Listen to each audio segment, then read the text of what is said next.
যে আইটেমটা থাকবে এই যে লম্বা আকারের একটা খেমার আছে, যেটা আমাদের মা বোনরা যখন হেরাম শরীফে 5 ওয়াক্ত নামাজ পড়তে যাবেন, তো ওনারা বোরকার পরিবর্তে এটাকে ওনাকে ইউজ করতে পারবেন।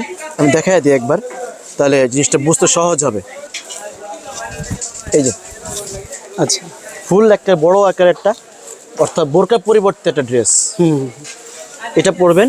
এবং এই হিজাবটা পরার পরে ওনাদের যে একটা বিধান আছে, অর্থাৎ এহরামের নিয়ত অবস্থায় কোনো অবস্থায় মুখের মধ্যে নেকাব বাঁধতে পারবে না। আচ্ছা। তো যারা খাস পর্দা করেন বা চেহারা ঢেকে চলেন তাদের জন্য আমাদের এই সানক্যাপটা, এটা আমাদের কম্বো প্যাকেজ থাকবে। এটা অনেকটাই উন্নত মানের সাজানো প্রিমিয়াম আকারে, এটা এ পর্যন্ত অ্যাডজাস্ট করে দেওয়া আছে। আচ্ছা, আপনি দেখতেই পাইতেছেন কোনো বাতাসে তার চেহারা দেখা যাবে না, চেহারা আবৃত হয়ে থাকবে এবং চেহারা কাপড়ও লাগবে না, বিধান লঙ্ঘন হবে না। আচ্ছা।